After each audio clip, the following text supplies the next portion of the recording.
Buenas tardes a todos y a todas. Como decía Karina, afortunadamente somos muchos, y esto habla tanto de un interés con el tema como de una necesidad de ir construyendo estos ámbitos de cuidados colectivos, donde somos muchos desde diferentes niveles de responsabilidad y de inserción los que estamos tramando esta estrategia más global de cuidados en un momento crítico de la población. Y ahí fuimos creando desde la subsecretaría y en conjunto con los trabajadores y otros actores, como también son las universidades en este momento, otros dispositivos que al menos me gustaría poder enumerar para componer un poco esta mirada más integral del trabajo que estamos teniendo en este momento. Uno de esos dispositivos tiene que ver con lo que llamamos cuidar a los que cuidan, que es un trabajo de acompañamiento de los equipos de salud en los hospitales, por el impacto también en los propios equipos, las situaciones de angustia, de estrés,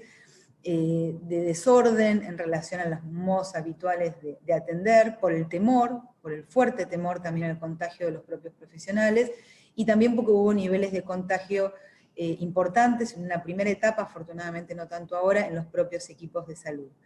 Desde la subsecretaría creamos algunos equipos regionales que acompañaron en muchos hospitales, y muchos hospitales provinciales y municipales, y también los municipios, fueron desarrollando dispositivos de estas características de manera más espontánea, lo cual habla de una mirada compartida entre muchos acerca de esa necesidad que pensamos tiene que continuar, y que es una manera muy interesante y muy valiosa en que la salud mental puede integrarse en un apoyo a los equipos de salud. Y junto a eso fuimos viendo algo que en muchos hospitales ya inició, como un trabajo que celebramos y proponemos impulsar, que es el tránsito por las situaciones de internación por COVID-19 y el acompañamiento a las situaciones donde se produzca lamentablemente un fallecimiento por estos motivos que está sucediendo también en los hospitales. Lo que ahí vemos es que, algo muy humano y muy intrínseco a nuestra cultura, que tiene que ver con el acompañamiento a los seres queridos en momentos de sufrimiento y dolor, como sucede en las internaciones hospitalarias, ese acompañamiento, que son rituales culturales muy instalados en nuestra forma de vivir y acompañar a nuestros seres queridos. La situación del aislamiento y la pandemia implica una interrupción de esas formas del acompañamiento, que no solamente son llevar a un familiar la ropa que puede necesitar, o acompañarlo en alguna tarea propia de lo que es comer, por ejemplo, en una internación, sino que en esos encuentros y en ese acompañamiento hay algo de la dimensión subjetiva, emocional, humana, entrelazada en el cuidado, que esta situación de excepción, como es la pandemia, también interrumpe, como interrumpe otra cantidad de situaciones, como decíamos al comienzo, de nuestra vida cotidiana. Entonces decíamos, ¿cómo es posible construir de todas formas, también formas excepcionales, que permitan que las personas que están internadas en los hospitales puedan tener un acompañamiento, una ayuda y una presencia del Estado, no solamente en su cuidado y su atención biológica, sino también en estas otras dimensiones emocionales que hacen a su propio bienestar y que hacen a la relación con sus seres queridos? Y finalmente, que entendemos que este es un dispositivo de acompañamiento, y que en ese punto, dentro de la salud mental, tenemos que poder pensar que más allá de lo que conocemos más naturalmente y para lo que nos formamos de forma más regular, que tiene que ver con la asistencia en salud mental, hay otros dispositivos y otras intervenciones que son más propias de la figura del acompañamiento, y que nuestro país tiene una experiencia muy importante en procesos de acompañamiento en salud mental, y que este es un momento de nuestra historia donde desplegar esos procesos de acompañamiento, y no solo los de asistencia, que serían formas más particulares, más específicas y mucho más recortadas de nuestras intervenciones, que desplegar los procesos de acompañamiento va a fortalecer en mucho el cuidado de las personas y la posibilidad de transitar todo esto con la mayor dignidad y el mayor respeto que podamos dar a estos procesos. Y que a nosotros como sistema de salud y como Estado provincial también nos va a permitir tener una presencia humana y humanizante de los procesos de salud en un momento de tanto dolor y tanta complejidad como esta. Así que bueno, como dijo Axel Kicillof en la última conferencia de prensa, cuando esto haya pasado, que en algún momento pasará, aunque no sabemos de qué manera o cómo, y miremos atrás si podemos sostener con esfuerzo y con amor este trabajo que estamos realizando, seguramente vamos a poder estar orgullosos de lo que habremos hecho, y seguramente vamos a poder hacer mucho. Para enmarcar un poco, tal vez hacer un pequeño reconto de lo que era la organización previa del sistema hospitalario allá por diciembre, enero, cuando nos hicimos cargo de la gestión, más allá de las cuestiones que ya manifestamos en aquel momento, estructurales, de recursos humanos, fundamentalmente de recursos humanos en salud mental, que las plantas no se habían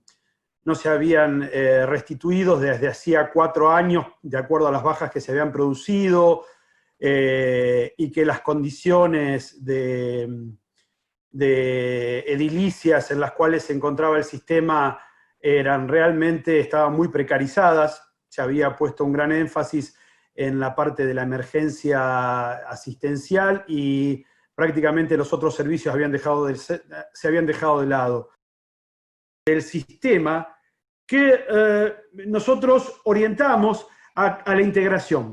integración de los servicios de salud mental en el contexto de los servicios hospitalarios, en un espacio legítimo que entendíamos era el comité de crisis, donde uno podía discutir las situaciones emergentes producto de la pandemia. Y ese lugar nos permitió, tal vez, esto que planteaba Julieta de recuperar las particularidades de hospitales que son heterogéneos, o sea, hospitales que tienen servicios muy grandes, con internación, con guardia a las 24 horas, y servicios que tienen 1 o 2 trabajadores de la salud mental que constituyen un consultorio o una sala. Pero la idea de que estuvieran incluidos en un ámbito donde estuviera la mirada del trabajador de la salud mental nos permitía recuperar esa dimensión subjetiva que nos atravesaba a todos los trabajadores. A los trabajadores del área, si se quiere, las especialidades más biológicas, las más, digamos, de la asistencia más médico-asistencial y la parte más, si se quiere, más organicista, y poder poner la dimensión subjetiva sobre la mesa en algo que era absolutamente necesario trabajar con los equipos.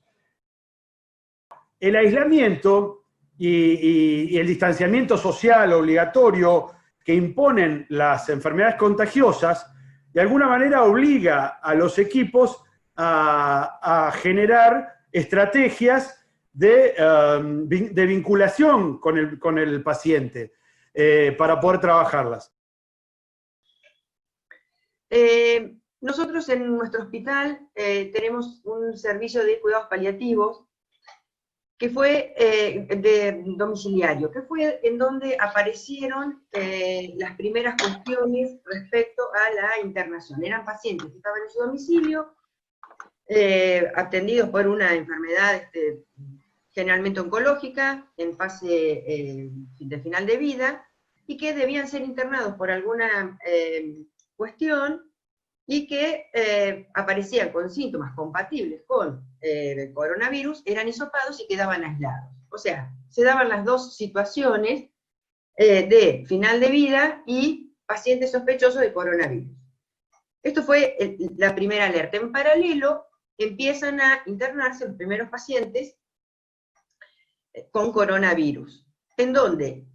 la familia, como decía Juan, quedaba aislada por ser contacto estrecho. Entonces empezamos a pensar dispositivos en paralelo, pero que terminaron fusionándose en algunos puntos. Entonces el primer dispositivo, o la primera modalidad del dispositivo, aparece como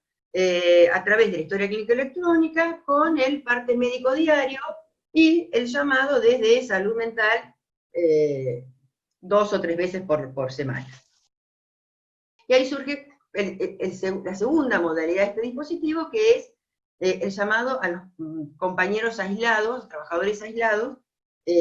por la situación de COVID, que fue muy angustiante, fue muy, muy angustiante. O sea, nosotros, el primer caso que tuvimos que aislar 30 trabajadores en 2 horas. Y es que cuando uno le preguntaba a los médicos clínicos que entraban a la habitación y hacía referencia a esto que la familia nos decía, que el paciente estaba angustiado porque tenían la comunicación telefónica o el WhatsApp,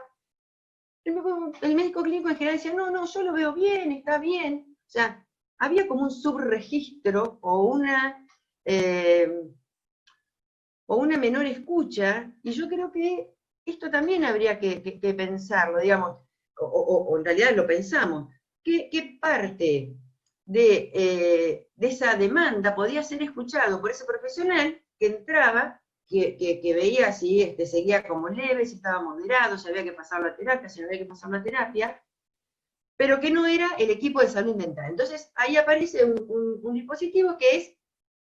digamos, otra modalidad del dispositivo, que es el contacto desde los equipos o el equipo de salud mental, ya sea psicólogos y psiquiatras, a la habitación del paciente. Veo que están presentes en esta reunión muchísimos compañeros con los que también hemos trabajado en otras circunstancias dentro del Estado, vinculada al acompañamiento como política pública en relación al testimonio en los juicios por delitos de lesa humanidad. Hay una enorme diferencia de aquellos estados que asumen las políticas del dolor y hacen con eso una práctica en el sistema público, instituyéndolos en el marco de la memoria, en el marco de la justicia, en el marco de lo que significa la salud como un derecho, a los estados que no lo asumen de esa manera y que en todo caso sí inscriben disposiciones, decretos, resoluciones, programas, como en el caso que actualmente respecto del acontecimiento COVID-19, como vemos en otros países de América Latina, que los enuncian, pero que no hay absolutamente ninguna otra medida que dé cuenta de cómo se puede implementar para que esos programas estén dentro de la lógica del cuidado y no dentro de la mera lógica de la excepción o de las políticas de encierro, como en algunos hemos escuchado en estos días. ¿Cómo hacemos para trabajar dentro, digamos, de esa lógica de lo ilimitado, para trabajar además en el punto de la asistencia de la experiencia del límite, como es acompañar a personas que están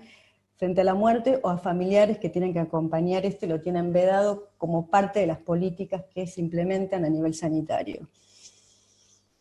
Y una cuestión, me parece que es fundamental para poder resguardar en ese límite justamente lo improfanable de la muerte, es asumirlo como parte de las políticas del cuidado para no vernos involucrados con las escenas tremendas que estamos viendo en otros países de la región. Y es que contamos con, digamos, un Ministerio de Salud en la provincia y una Subsecretaría de Salud Mental dispuesta precisamente a darle cuerpo a esas políticas. Y en la medida en que tenemos ese terreno para poder pensar con dignidad qué se hace con una situación en el límite, en donde todos nos quedamos, digamos, bueno, sin discurso, todos nos quedamos verdaderamente divididos frente a lo que ocurre, porque no hay un saber hacer previo sobre esto, es una experiencia absolutamente nueva, y sobre eso tenemos que construir nuevas prácticas que estén más o menos a la altura de lo que ocurre. Entonces podemos pensar en articular lo que desde cada lugar y en la medida de las posibilidades se puede inscribir como esa política pública en materia de salud mental y en particular vinculado a cómo se acompaña todo este proceso.